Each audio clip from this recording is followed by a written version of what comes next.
So you think you can tell heaven from hell?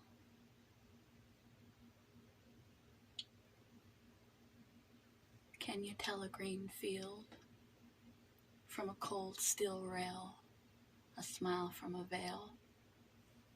Do you think you can tell? Cold comfort for change? Did they get you to trade a walk-on part in the wall for a steel, can't remember the word, in a cage? This is a beloved hat. I got it for Christmas many years ago, and I lost it. So you often see me in a beanie. It is serving double purpose. It is chilly, and it is providing me joy. I must admit, the videos I have posted recently have made me feel a little vulnerable. Fear of judgment. Fear of being judged as a complainer, malingerer, exaggerating, being a downer, being a burden. All the things that people with chronic illnesses worry about in real life. Now that I'm being vulnerable to such a degree online, more on the other channel than on this one, it's still makes me a little uncomfortable. But I've made many a video about authenticity, integrity, integrated, being one, and that you have to let them in. You have to be vulnerable, about the importance of honesty and the shame that comes with secrecy. People with chronic illnesses often feel as if they are already, despite their existence and the hindrance it puts, the burden it puts on their loved ones,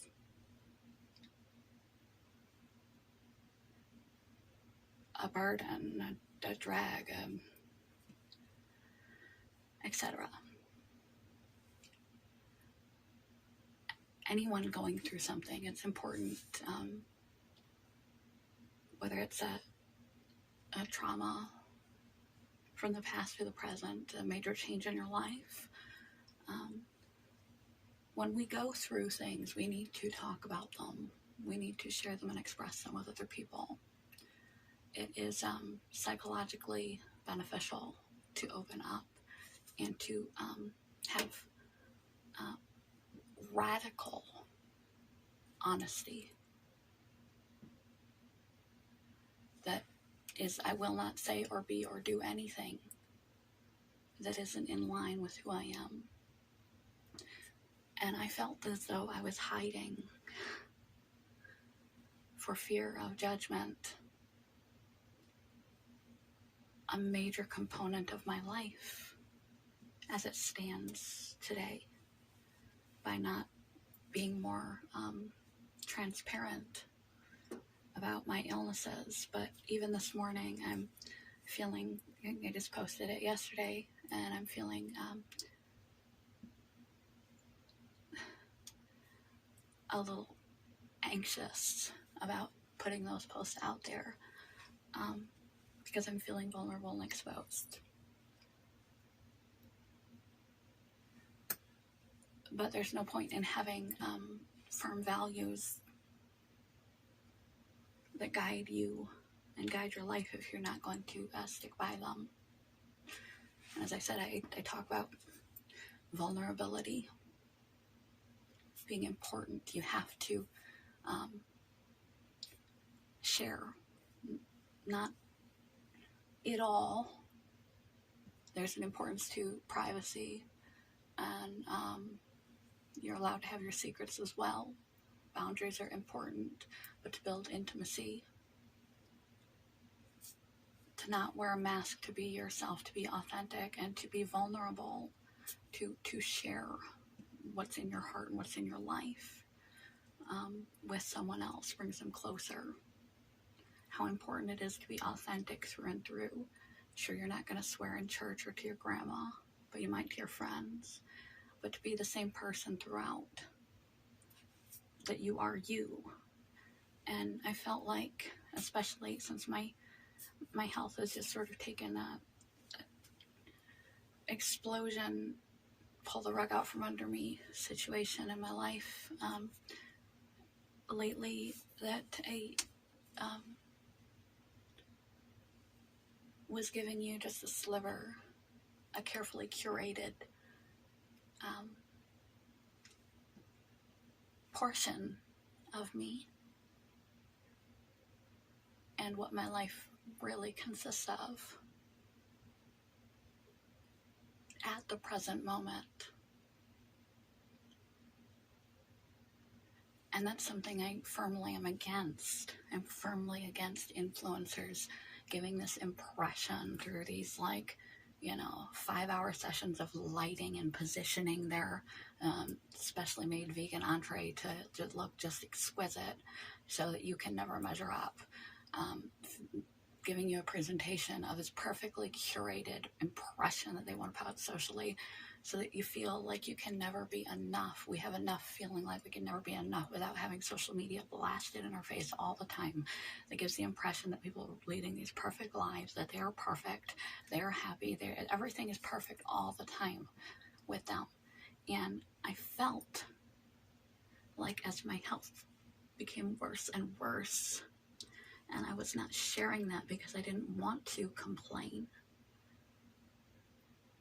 I didn't want to detract. I didn't want to draw attention to myself. That there grew a divide, a chasm between where my social presence was, which is where my life was, and then a change came in like life does. And over time, the capacity to be this person became a smaller and smaller chunk of my time and life.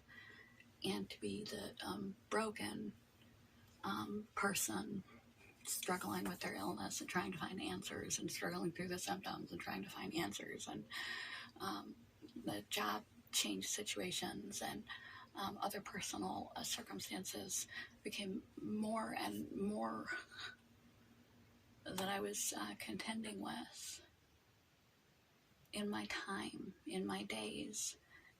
And there was an incongruency there that didn't sit well with me. So I wanted to make sure that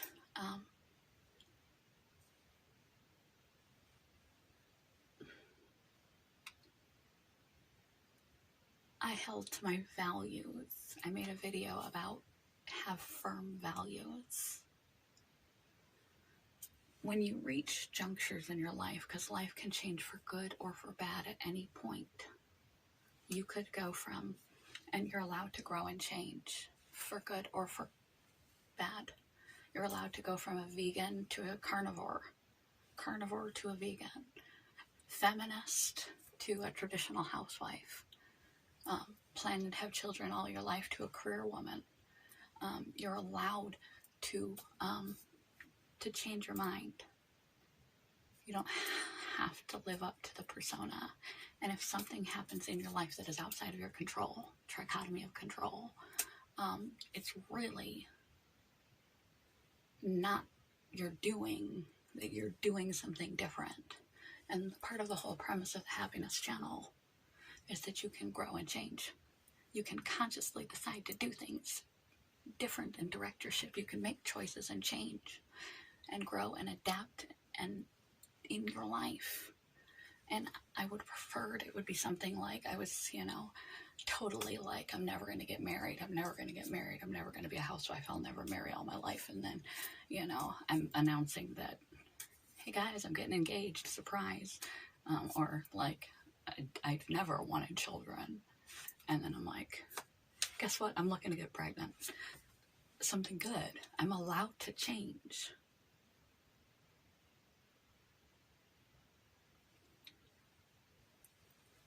It's part of what's the importance of the structure of the channel. You are allowed to grow and to be and to do. At any point, you can pivot in your life. Sometimes life comes in and forces you to pivot. Because life is a mixed bag, both of good and bad. And sometimes you don't have a choice but to change. My circumstances have changed. I have not changed. I am still me. I am still the same person that I was, with the same intentions that I had when I started this channel.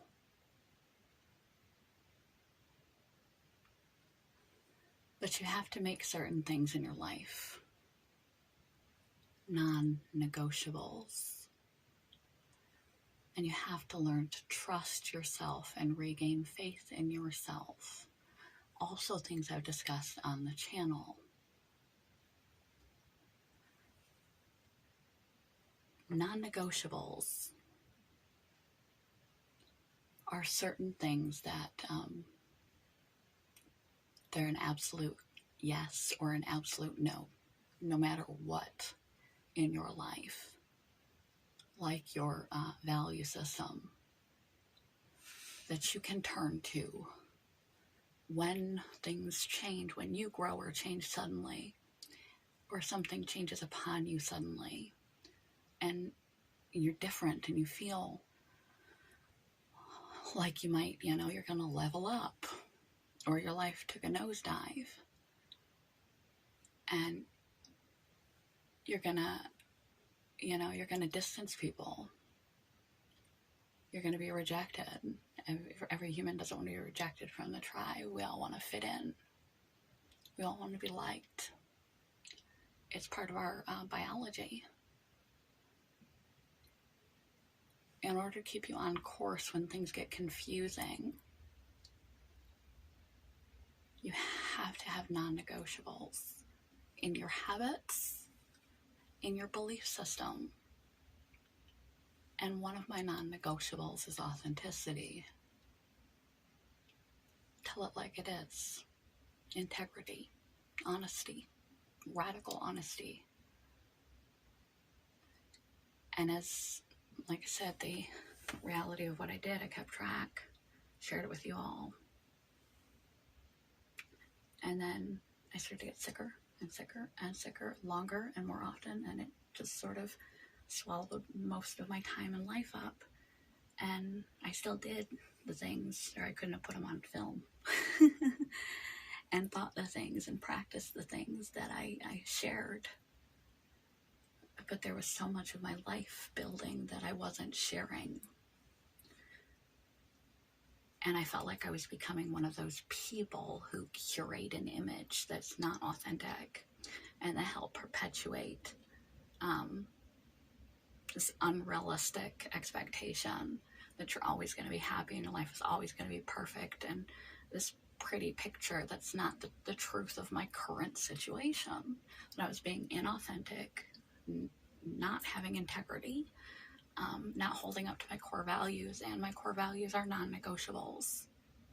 The fact that you're allowed to change, all those things are non-negotiables. So as much as I feared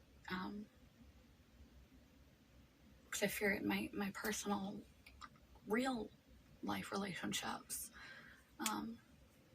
People thinking that I'm exaggerating or being a burden because of my situation. Complaining. But if you don't talk for too long, then they think you're well and they expect you to act like you're well. Your mere existence is a burden, because you're now a weight to carry, unlike you used to be. So you keep your mouth shut for a while, and then they sort of forget because you look normal. And there are times of the day or times of the week you're able to do different things that you are sick, and expect you to be able to do what you can no longer do. So you can't not talk about it either. A lot of people with chronic illness feel like a burden to their loved ones. They feel isolated. They feel alone. In a way I didn't understand. I thought, with mental illness that I understood the stigma and the difficulty of that.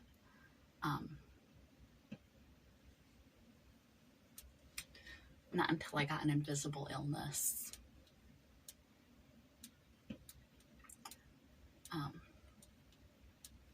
I think I'm more comfortable with the openly discussing. Maybe it's just because I've had longer practice at it. My mental illnesses and the implications that those have caused in my life, and navigating them and openly than my physical illness. And it's not like I'm gonna smother the channel, especially this one, in those kind of videos, or even the other one, because the other one is, I needed a place just to play and be creative and be off topic and just goof off. And this is meant to give you real time, real life that I'm using in my life suggestions to help you cope with a variety of situations, or life, or your feelings, your mind, your thoughts, things that I learn and things that I have been taught through therapy, things that I've experienced and employed in my own life that's supposed to be helping you, and not me entertaining myself. But one of the ways you can help improve your mood is by adding joy to your life, by playing. And I need that right now. One of the other reasons I started the other channel is so I can keep all this stuff I can bring it out in the open. I can address my own, cope with my own current life, real life situation in real time, through joy and play and imagination and creativity and silliness and discussion and documentation, without crowding out this channel. But I feel very vulnerable right now. But non-negotiables. When things get fuzzy in your life and you don't know which way to go, you don't know whether to stay under the blankets and get that extra hour of sleep, or get up and do your workout. You don't know whether to stay home with your sick wife or go to your job for the day. And maybe you'll miss that important meeting if you stay home, but your wife is pretty sick. You don't know which way to go. You don't know what to do.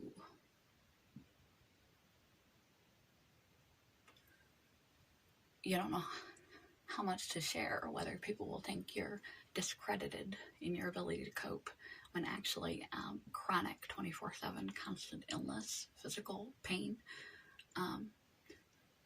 makes me even more vigilant I have to be that much more vigilant, because when I wasn't sick physically, sometimes a good day would just fall in my lap. Synchronicity, good luck. And it would just be nice and I would appreciate it. I didn't have to decide to be happy and incorporate tools to keep my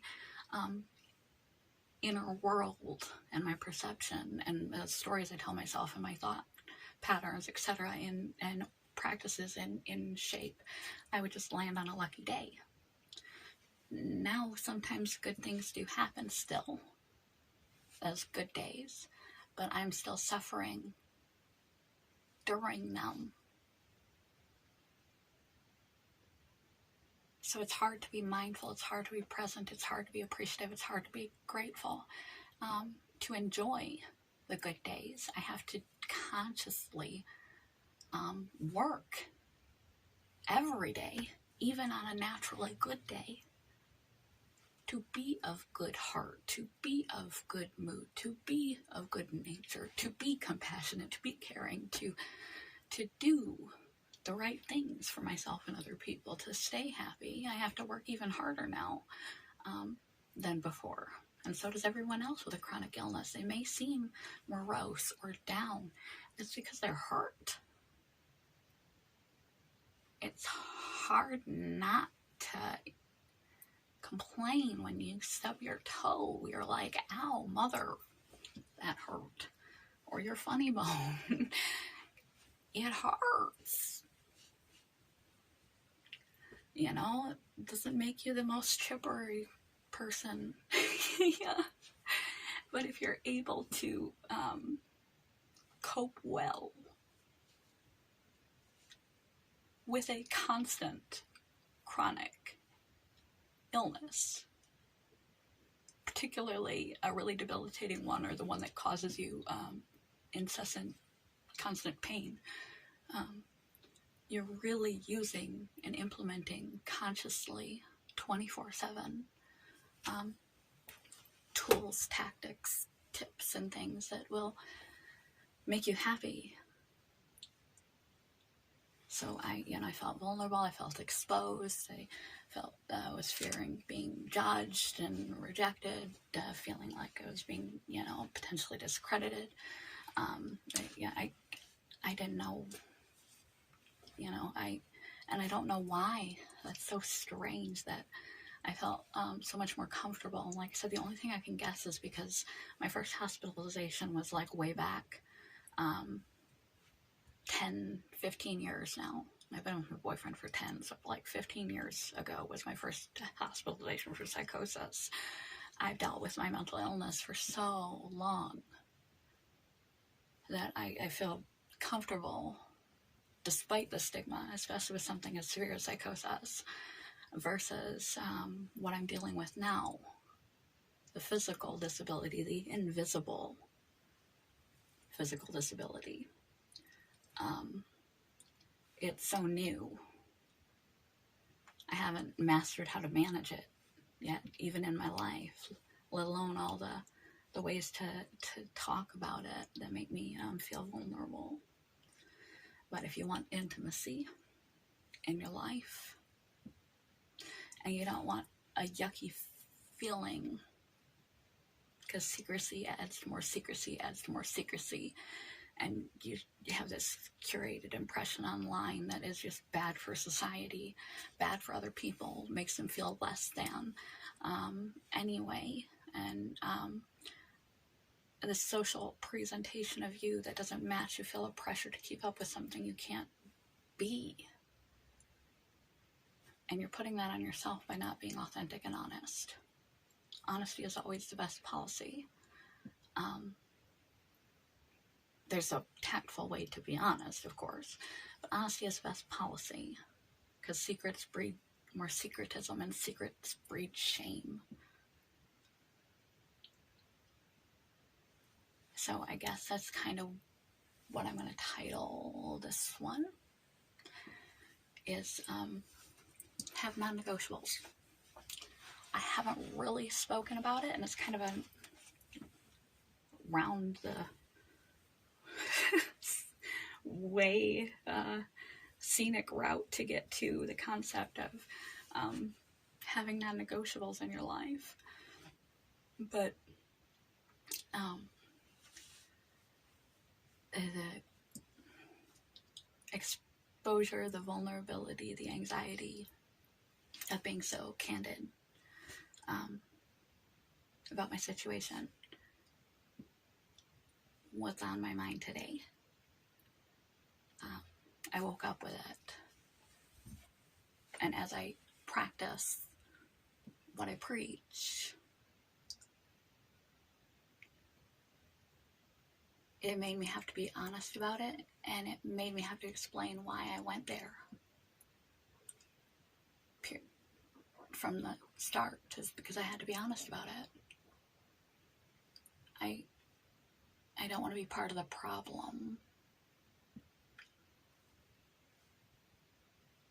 of carefully curated images that make other people feel like their normal lives are so fucked up. Everyone is a mess. You just don't see it all.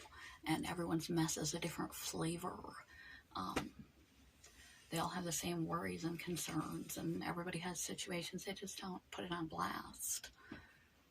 Whether it's keeping up with healthy habits, deciding because family is your main priority, that you're going to miss that important meeting and stay home with your wife who is sick, or because advancing your career is your current main priority, you're going to kiss your wife, give her all her supplies, leave the phone right by her, tell her to call if anything happens, maybe call your mother-in-law or whatever to come over and be with her, and you're going to go in and go to that meeting. It depends on your value system, your priorities, and your non-negotiables. When things get confusing, whatever, in any situation it applies. When things get confusing and you don't know what to do, what's the next right step, even if it feels like it might be the wrong one?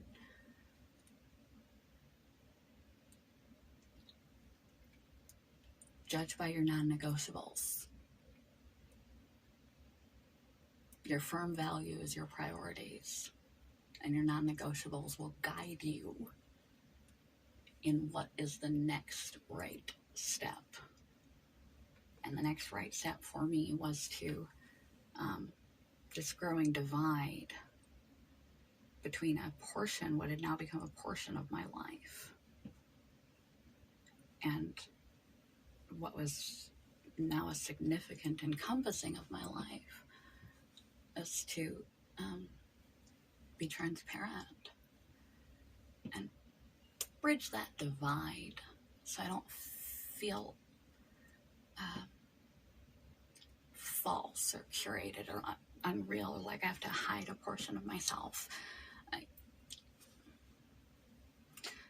I'm a real person. Shit happens. I got sick, and I didn't get better. In today's world with COVID, long haulers, many too many people know what that's like.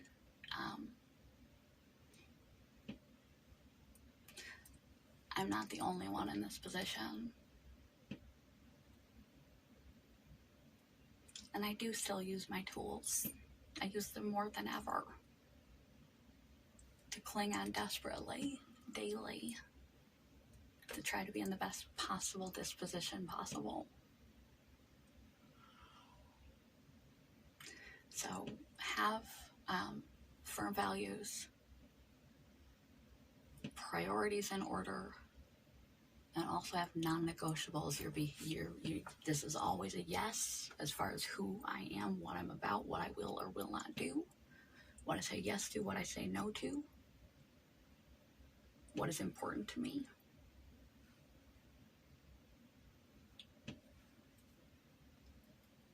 Nobody wants to have rules as an adult. Non-negotiables are your rules. They're rules you set for yourself to improve the quality of your own life, so you can tell heaven from hell.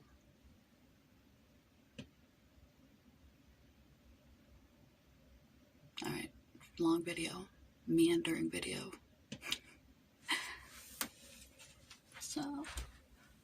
So you think you can tell heaven from hell? We're just two lost souls swimming in a fishbowl, year after year. Welcome to the dark side of the moon. Can't get copyrighted if I say it myself. Good morning, goodbye. Love you guys. Have a good day. Peace.